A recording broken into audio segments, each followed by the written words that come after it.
નમસ્કાર મિત્રો, સ્વાગત છે તમારું. મારું નામ કાવ્યા દેસાઈ છે. હું શહેરમાં ખૂબ સુંદર છોકરી તરીકે ઓળખાતી હતી. મારા માતા પિતા મને ખૂબ જ પ્રેમ કરતા હતા, પણ પપ્પા સમાજને વધારે મહત્ત્વ આપતા હતા. તેમની નજરમાં પ્રતિષ્ઠા સૌથી મહત્ત્વની વસ્તુ હતી. મારા જીવનના બધા નિર્ણયો તેઓ જ લેતા હતા. હું ક્યારેય તેમની સામે બોલતી નહોતી. કંઈ મને લાગતું તેઓ હંમેશા સાચું જ વિચારે છે. પણ એક દિવસ અચાનક બધું બદલાઈ ગયું. એ સાંજ આજે પણ યાદ આવે છે મને. પપ્પાએ મને શાંત અવાજમાં બોલાવ્યું ઘરે. મમ્મી પણ તેમની બાજુમાં બેઠી હતી. તેમના ચહેરા ઉપર ગંભીરતા સ્પષ્ટ દેખાતી હતી. મારું દિલ ધીમે ધીમે જોરથી ધડકતું હતું. મને અંદરથી અજાણ્યો ડર લાગતો હતો. પપ્પાએ મને સામે બેસવા કહ્યું, શાંતિથી. થોડો સમય પછી તેઓ બોલવા લાગ્યા ધીમેથી, કાવ્યા, હવે તારા લગ્ન નક્કી થયા છે. આ શબ્દો સાંભળીને હું એકદમ શાંત થઈ ગઈ. મને લાગ્યું બધું સારું જ થશે હવે. હું અંદરથી થોડું શરમાઈ પણ ગઈ હતી. મને લાગ્યું સારો ભણેલો છોકરો હશે કદાચ. મમ્મી પણ શાંત ચહેરો મારી સામે જોયું. પણ પછી પપ્પાએ નામ જણાવ્યું, મહેશ પરમાર. આ નામ સાંભળીને હું થોડી ચોંકી ગઈ, કારણ કે નામ પહેલેથી ક્યાંય સાંભળ્યું નહોતું. મારી કઝિને ધીમેથી કાને એક વાત કહી, એ છોકરો બહુ કાળો છે, સાંભળ્યું છે? આ શબ્દો સાંભળીને હું હચમચી ગઈ. મારા દિલની ધડકન વધુ ઝડપથી વધી ગઈ. હું તરત પપ્પાને પ્રશ્ન પૂછવા લાગી, પપ્પા, તમે સાચું કહી રહ્યા છો ખરેખર?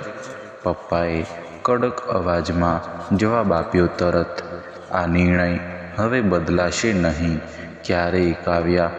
આ શબ્દો સાંભળીને આંખોમાં પાણી આવી ગયું. હું રાત્રે મારા રૂમમાં જઈ રડતી રહી. મને લાગતું મારું જીવન બગડી ગયું આજે. સમાજ શું કહેશે એ વિચાર આવતો રહ્યો. મારા મિત્રો મારી મજાક કરશે ચોક્કસ. હવે આ વિચારો મને અંદરથી તોડી રહ્યા હતા, પણ કોઈ પાસે મારી વાત કહેવાની હિંમત જ નહોતી. લગ્નનો દિવસ ધીમે ધીમે નજીક આવ્યો હતો. ઘરમાં તૈયારી ખૂબ ઝડપથી શરૂ થઈ ગઈ. બધા લોકો ખુશ દેખાવાની કોશિશ કરતા હતા, પણ મારું મન અંદરથી તૂટતું જઈ રહ્યું. લગ્નના દિવસે મહેશ મંડપમાં આવ્યો. બધા લોકો તેને જોઈ ધીમે ધીમે હસતા હતા. કોઈ બોલ્યું, જોડી જરા પણ સરખી નથી. કોઈ બોલ્યું, આવી સુંદર છોકરી કેમ તૈયાર થઈ ગઈ હશે? આ શબ્દો સાંભળીને મારું દિલ તૂટી ગયું. પણ મહેશ પરમાર એક શબ્દ પણ બોલ્યો નહોતો. તે શાંત ચહેરા સાથે ઊભો રહી ગયો હતો. તેની આંખોમાં કંઈક અલગ લાગતું હતું. મને લાગ્યું તેની અંદર દુઃખ છુપાયેલું છે. લગ્નની તમામ વિધિઓ શાંતિથી પૂર્ણ થઈ ગઈ. શું હવે મહેશની પત્ની બની ગઈ હતી? મેં પહેલીવાર હું તેના ઘરે પહોંચતી હતી. આજે પાડોશીઓ મને જોઈ ધીમે વાતો કરતા હતા. આ છોકરીને શું જોઈને લગ્ન કર્યા હશે? આ શબ્દો સાંભળીને મને ગુસ્સો આવતો હતો. મને લાગ્યું અહીં રહેવું મુશ્કેલ રહેશે હવે. પણ એ રાત્રે કંઈક એવું બનવાનું હતું જે મારી આખી વિચારધારા બદલી નાખશે. જ્યારે મહેશ રૂમમાં આવ્યો શાંતિથી અંદર, તે જે શબ્દો બોલ્યો સાંભળીને હું ચોંકી ગઈ. મહેશ ધીમે દરવાજો બંધ કરીને બેઠો શાંતિથી. હું ડરથી દૂર ખૂણે ઊભી રહી ગઈ. મને લાગ્યું હવે શું વાત કરશે એ? મહેશે શાંત અવાજમાં મારી તરફ જોયું, કાવ્યા, હું તને ક્યારેય દુઃખ આપતો નહીં. આ શબ્દો સાંભળીને હું આશ્ચર્યમાં પડી ગઈ. મને આવી વાતની આશા પણ નહોતી રાખી. મહેશે ફરી ધીમેથી મારી સામે કહ્યું, હું જાણું છું લોકો મારો મજાક કરે છે, પણ હું દિલથી ખરાબ માણસ નથી કાવ્યા. તેના શબ્દોમાં સાચ્ચાઈ સ્પષ્ટ દેખાઈ હતી. મારા દિલમાં થોડી શાંતિ થવા લાગી. મહેશે આગળ કહ્યું, એક ખાસ વાત આજે કહીશ. આ લગ્ન મેં તારી મરજી વગર કર્યા, કારણ કે તારા પપ્પાને મદદ કરવી હતી. મને આ વાત સાંભળીને આશ્ચર્ય લાગ્યું. હું તરત જ મહેશ તરફ ધ્યાનથી જોયું. મહેશે ધીમેથી આખી વાત સમજાવવાની શરૂ કરી. તારા પપ્પા મોટી મુશ્કેલીમાં ફસાઈ ગયા હતા. તેમના ઉપર ઘણું કર્જ ચડી ગયું હતું. ઘણા લોકો પૈસા માંગવા ઘરે આવતા હતા. તેઓ ખૂબ ચિંતામાં દિવસ પસાર કરતા હતા. હું એ સમયે તેમની મદદ કરવા આગળ આવ્યો, કારણ કે તેઓએ એકવાર મારી મદદ કરી ત્યારે મેં નક્કી કર્યું મદદ કરવી જોઈએ. મારા પપ્પાના સારવાર માટે તેઓ પૈસા આપ્યા હતા. તારા પપ્પાએ એ દિવસ જીવન બચાવ્યું હતું. આ ઉપકાર હું ક્યારેય ભૂલી શકતો નહોતો. તેથી આજે મેં મદદ કરવાનો નિર્ણય લઈ લીધો. તારા પપ્પાએ મારી પાસે મદદ માંગી હતી, પણ એક શરત મેં તેમની સામે રાખી. હું મદદ કરું તો તારા લગ્ન મારી સાથે. આ સાંભળીને હું થોડું શાંત થઈ ગયો. મને લાગ્યું કંઈક અલગ કારણ હશે પાછળ. મહેશે ફરી ધીમેથી આગળ વાત ચાલુ રાખી. કાવ્યા, તું ચિંતા ન કરશ ક્યારેય. હવે હું તને પત્ની તરીકે ક્યારેય દબાવીશ નહીં.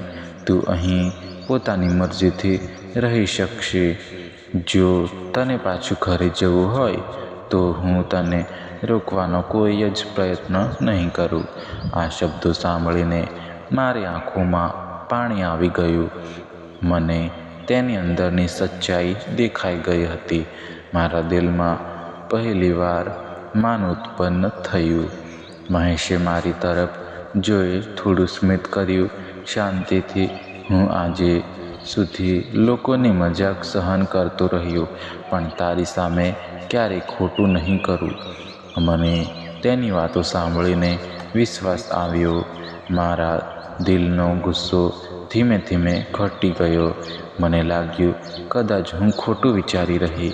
એ રાત્રે અમે લાંબા સમય સુધી વાત શરૂ કરી.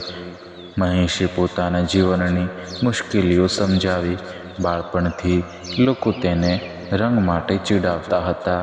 તે છતાં તેણે ક્યારેય હિંમત હારેલી નહોતી. તે હંમેશા પોતાના કામમાં આગળ રહ્યો. તેની મહેનતથી આજે બધું મેળવ્યું હતું. આ વાતો સાંભળીને મને ગર્વ અનુભવાયો હતો. મને લાગ્યું મહેશ અંદરથી ખૂબ મજબૂત હતો. એ રાત્રે પહેલીવાર મને શાંતિ મળી. આ દિલમાં મારા તેના માટે સન્માન વધ્યું. પણ બીજા દિવસે સવારે કંઈક એવું થયું જે જોઈને આખું ગામ ચોંકી ગયું હતું. સવારે હું વહેલી ઉઠીને રસોડામાં ગઈ હતી. સાસુજી મને પ્રેમથી ચા આપવા આવ્યા. તેમના ચહેરા પર ખુશી સ્પષ્ટ દેખાતી હતી. તેમણે ધીમેથી મારી માથે હાથ ફેરવ્યો. અમને પહેલીવાર ઘર જેવો લાગ્યો અંદરથી. પણ બહાર ગલીમાં લોકો વાતો કરતા હતા. પાડોશીઓ ફરી અમારી મજાક ઉડાવતા હતા. હું બધું સાંભળીને બહુ જ દુઃખી થઈ ગઈ. મહેશ શાંતિથી બધું સાંભળતો રહ્યો હતો. હું એક પણ શબ્દ બોલ્યા વગર બહાર ગયો. હું ચિંતામાં તેની પાછળ આવી. ગામના લોકો રસ્તા પાસે ઊભા હતા. કોઈ તેની સામે હસીને વાતો કરતા હતા. પણ આજે મહેશ શાંત ઊભો રહ્યો નહોતો. તે સીધો સરપંચના ઘરની સામે ગયો. બધા લોકો આશ્ચર્યથી તેની પાછળ ચાલ્યા ગયા. મને કંઈ સમજાતું નહોતું શું થવાનું છે. સરપંચજી બહાર આવી તેની સામે ઊભા રહ્યા. મહેશે શાંતિથી એક ફાઇલ આગળ ધરી. સરપંચજી ફાઇલ જોઈને આશ્ચર્યમાં પડી ગયા. તેમણે તરત ગામના લોકોને બોલાવવામાં આવ્યા. ત્યાં બધા લોકો ઉત્સુકતાથી આગળ આવી ઊભા રહ્યા. સરપંચજી ઊંચા અવાજમાં એક વાત કહી, "આ જમીન હવે ગામના નામે થઈ ગઈ છે." બધા લોકો આ સાંભળીને ચોંકી ગયા. મહેશે પોતાની જમીન ગામને દાન આપી દીધી. કોઈને વિશ્વાસ આવતો ન હતો આ વાતનો. બધા લોકો એકબીજાને જોઈ રહ્યા હતા. સરપંચજી મહેશને ગર્વથી જોઈ રહ્યા. તેમણે કહ્યું, "આજથી ગામ બદલાશે હવે. મહેશ અહીં નવી શાળા બનાવશે બાળકો માટે." આ સાંભળીને ગામમાં ખુશી ફેલાઈ ગઈ. જે લોકો તેનો મજાક કરતા હતા પહેલાં, તેઓ હવે શરમથી માથું નીચે કરી. હું આ બધું જોઈને આશ્ચર્યમાં પડી ગઈ. મને પહેલીવાર તેની મહાનતા સમજાઈ ગઈ. મારા દિલમાં તેના માટે માન વધતું ગયું. પણ વાત અહીં પૂરી થવાની નહોતી. હજુ એ દિવસે બપોરે કંઈક થયું એવું ફરી, જે જોઈને બધા લોકો સંપૂર્ણ ચોંકી ગયા. મહેશના ઘરે અચાનક મોટી કાર આવી. કારમાંથી શહેરના મોટા અધિકારી ઉતર્યા. બધા લોકો ઉત્સુકતાથી તેમને જોવા લાગ્યા. અધિકારી સીધા મહેશના ઘરમાં આવ્યા. તેમણે મહેશને સલામ કરીને વાત કરી. આ દ્રશ્ય જોઈ બધા લોકો આશ્ચર્યમાં પડી ગયા. મને સમજાતું નહોતું શું ચાલી રહ્યું હતું. પછી અધિકારીએ એક વાત જાહેર કરી, જે સાંભળીને આખું ગામ ચોંકી ગયું હતું.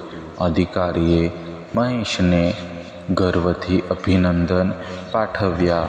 ત્યારે બધા લોકો આશ્ચર્યથી એકબીજાને જોઈ રહ્યા હતા. સરપંચજી પણ ખુશ થઈ ગયા. આગળ આવ્યા હતા. અધિકારીએ મહેશનું નામ જાહેર કર્યું ગર્વથી. મહેશ હવે જિલ્લા વિકાસ સમિતિમાં પસંદ થયો હતો. આ સમાચાર સાંભળીને બધા લોકો ચોંકી ગયા. જે લોકો મહેશનો મજાક કરતા હતા તેઓ શાંત થઈ ગયા હતા. ગામમાં મહેશની ચર્ચા ઝડપથી ફેલાઈ ગઈ. હું આ સમાચાર સાંભળીને આશ્ચર્યમાં પડી. મને સમજાયું, મહેશ સામાન્ય માણસ નહોતો. તેની મહેનતથી બધું શક્ય બન્યું હતું. મારા દિલમાં તેની પ્રત્યે ગર્વ વધતો ગયો. સાસુજીની આંખોમાં ખુશીના આંસુ આવી ગયા. તેમણે મહેશને ગળે લગાવી આશીર્વાદ આપ્યા. પાડોશીઓ પણ હવે શુભેચ્છા આપવા આવ્યા. જે લોકો પહેલાં હસતા હતા હવે તેઓ શરમાયા. મહેશે બધાને સ્મિતથી જવાબ આપ્યો, શાંતિથી. તેમના ચહેરા પર કોઈ ગર્વ દેખાતું નહોતું. મને તેની સાદગી જોઈ ખૂબ ગર્વ થયો. એ સાંજે ઘરે ખુશીનું વાતાવરણ બની ગયું. મમ્મી પપ્પા પણ મળવા ઘરે આવ્યા. પપ્પાના ચહેરા પર શરમ સ્પષ્ટ દેખાતી હતી. તેમણે મહેશની સામે માફી માંગવી લીધી. મહેશે તરત પપ્પાને રોકીને હાથ પકડ્યો. "પપ્પા, તમે મારા માટે મોટા છો." હંમેશા આ શબ્દો સાંભળીને પપ્પા ભાવુક બની ગયા. મમ્મી પણ ખુશ થઈ અને આશીર્વાદ આપ્યા. મને આ દ્રશ્ય જોઈ આંખોમાં પાણી આવી ગયું. મને સમજાઈ ગયું કે મેં મહેશને ખોટો સમજ્યો હતો. તે માત્ર સારો નહીં, મહાન માણસ હતો. એ રાત્રે હું લાંબા સમય સુધી વિચારમાં પડી રહી. મારા મનમાં ઘણા પ્રશ્નો ઊભા થતા હતા. મહેશ મારા માટે આટલું બધું કેમ કરતો? શું તેની અંદર મારા માટે લાગણી હતી? આ પ્રશ્નો મને ઊંઘવા દેતા નહોતા. આજે એ સમયે મહેશ રૂમમાં ધીમેથી આવ્યો. તેના ચહેરા પર શાંતિ દેખાતી હતી. આજે તે મારી સામે બેસીને ધીમેથી બોલ્યો, "કાવ્યા, આજે તને એક સત્ય કહું." આ વાત સાંભળીને મારું દિલ ધડકતું હતું. મને લાગ્યું હવે કંઈ ખાસ સાંભળવાનું છે. મહેશે જે સત્ય કહ્યું તે સાંભળીને હું ચોંકી ગઈ. મહેશે ધીમેથી મારી તરફ પ્રેમથી જોયું. કાવ્યા, એક સત્ય આજે કહું. આ શબ્દોથી મારું દિલ જોરથી ધડક્યું. હું વર્ષોથી તને શાંતિથી પ્રેમ કરતો, પણ ક્યારેય હિંમત કરીને કહી શક્યો એમ નહોતો, કારણ કે હું મારા રંગથી શરમાતો હતો. મને લાગતું તું ક્યારેય સ્વીકારશે નહીં, તેથી મેં હંમેશા અંતર જ રાખ્યું હતું. પણ જ્યારે તારા પપ્પા મુશ્કેલીમાં આવ્યા ત્યારે મને તારી નજીક આવવાનો મોકો મળી ગયો. આ લગ્ન મારા માટે આશીર્વાદ બની ગયા હતા. મહેશની આ વાત સાંભળીને હું એકદમ શાંત બની ગઈ. મારા દિલમાં અજીબ લાગણી જન્મી. મને પહેલીવાર તેના પ્રેમની ઊંડાઈ સમજાઈ. મારી આંખોમાં ધીમે આંસુ આવી ગયા. હું ધીમેથી મહેશની સામે ઊભી રહી અને તેની તરફ સ્મિત કરીને કહ્યું, મહેશ, આજે મને બધું સમજાઈ ગયું. સાચી સુંદરતા રંગમાં ક્યારેય નથી હોતી. સાચી સુંદરતા દિલની અંદર રહેતી હોય છે. તું દિલથી ખૂબ સુંદર માણસ છે. આ શબ્દો સાંભળીને મહેશ ભાવુક બની ગયો. તેની આંખોમાં ખુશીના આંસુ આવી ગયા. સાસુજી દરવાજા પાસે ઊભી બધું સાંભળી લીધું. તેમના ચહેરા પર પણ ખુશી સ્પષ્ટ દેખાતી. પપ્પા પણ પાછળથી શાંતિથી ઊભા. તેમના આ દ્રશ્ય જોઈ લીધું અને ગર્વ અનુભવ્યો. મમ્મી ખુશ થઈ ભગવાનનો આભાર માન્યો. એ દિવસથી ગામના લોકો બદલાઈ ગયા. હવે કોઈ મહેશનો મજાક કરતું નહોતું. બધા લોકો તેને માન આપતા હતા. મને પણ હવે કોઈ શરમ લાગતી નહોતી. હું ગર્વથી મહેશની બાજુમાં ચાલતી હતી. અમારું જીવન ધીમે ધીમે ખુશ બન્યું. ગામમાં નવી શાળા તૈયાર થઈ ગઈ. બાળકો હવે ખુશ થઈને ભણવા જવા લાગ્યા. મહેશનું નામ બધાની જીભ ઉપર આવી ગયું. મને સમજાયું, જીવનનો સાચો અર્થ આજે રંગ નહીં પરંતુ દિલ મહત્વનું હોય છે. જે લોકો હસતા હતા હવે શરમાતા હતા અને હું દિલથી ભગવાનનો આભાર માનતી, કારણ કે મને સાચો જીવનસાથી મળ્યો હતો. જો મિત્રો આ કહાની તમને સારી લાગી હોય તો અમારી ચેનલને સબસ્ક્રાઈબ કરી અને તમે ક્યાંથી જોઈ રહ્યા છો તે પણ કોમેન્ટ કરજો. જો મિત્રો તમારી કહાનીમાં નામ ઉમેરવું હોય તો પણ કોમેન્ટ કરજો.